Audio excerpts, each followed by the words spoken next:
Hi, it's me, Chio. Welcome. I grew up reading African literature, but over the years I've stopped for various reasons, which I would address in this video, so don't go anywhere. I didn't want this video to be an unfair rant, so I spent some time researching on African literature, Nigerian literature to be exact, but it seems not much has changed over the years because the same names I grew up with kept popping up. Names like Chinua Achebe, Wole Soyinka, Chimamanda, and a few more. I still remember these books that were a big part of my childhood. Books like Toad for Supper, The Thing Around Your Neck, Things Fall Apart, Purple Hibiscus. I enjoyed these books. I also enjoyed books by foreign authors like Stephen King and Dean Koontz. To me, all these authors had a similar bleak and dark theme, even though I found their writing entertaining. It is just so hard to get over the heaviness in Nigerian literature. There seems to be a belief that deep metaphors and thought complexity must be infused in a story before it qualifies as a good fiction book. Clearly, my taste has changed over the years. As I've grown, I find that I feel happy, entertained, and inspired when I read about characters whose lives have been turned upside down, who the odds have been stacked against, and yet overcome these circumstances to save their lives, save the lives of others around them, and probably even save the world.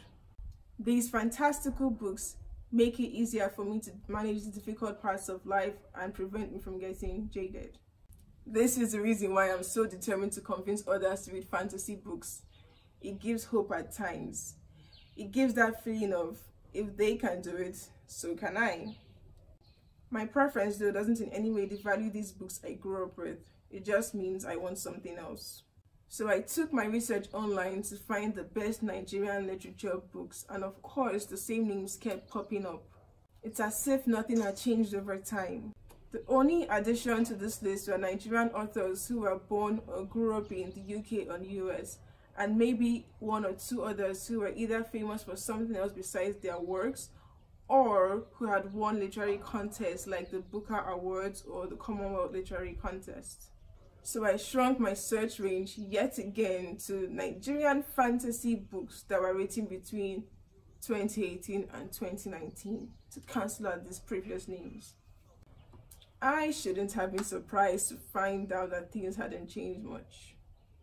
The books that kept popping up are popular books like Children of Blood and Bone, Akata Witch, Rosewater, My Sister the Serial Killer, The Icarus Girl, and all these books were written by Nigerians who either grew up in the US or the UK.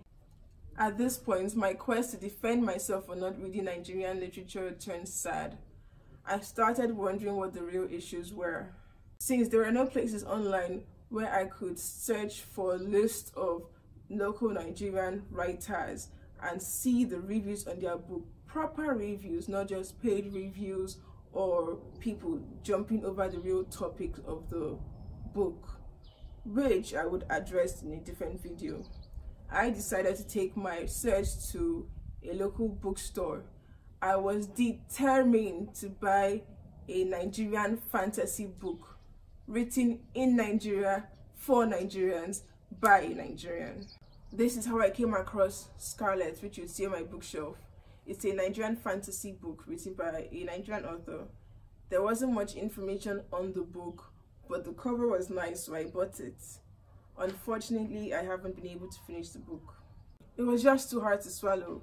Perhaps if I knew it was adult themed, I wouldn't have bought it in the first place. The level of perverseness was way too much for me, but that wasn't just the issue.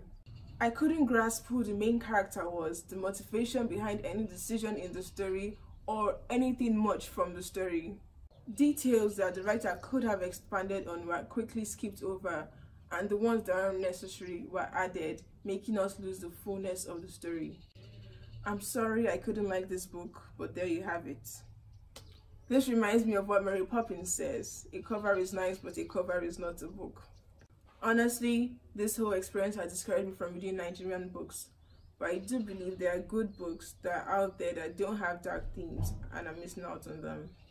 So what is the real issue? There are roughly 180 million people in this country, and I can't find one book written by a Nigerian that I can enjoy? Are we terrible writers? Did all our good writers leave the country? Is it just too difficult to publish a book? Are there good books out there, but I just can't find them because there are no proper sites where all Nigerian books can be found on? Or do we just not care about fiction that isn't infused with tragedy, marital problems, or slavery? I'm very doubtful of this point because I know a lot of Nigerians who enjoyed Harry Potter, Twilight, The Hunger Games, Lord of the Rings, House of Knights, and I'm talking about the books, not even the movies. Since we enjoy these books, why aren't we seeing more fantastical works? Or do we only like fantasy that is popularized in the US and UK? If you have any idea to the answer to my question, please leave a comment.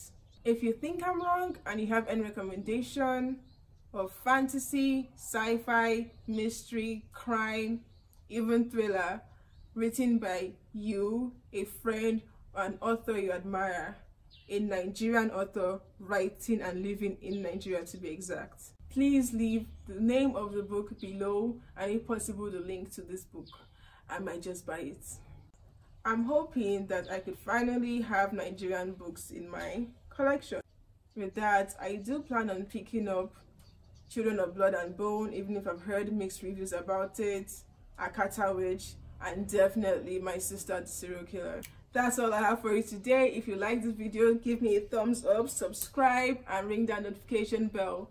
I will be posting every Wednesday, 5 p.m. GMT, and for my Nigerian family, that's 6 p.m. our time. Thank you for watching my video. See you next time. Bye.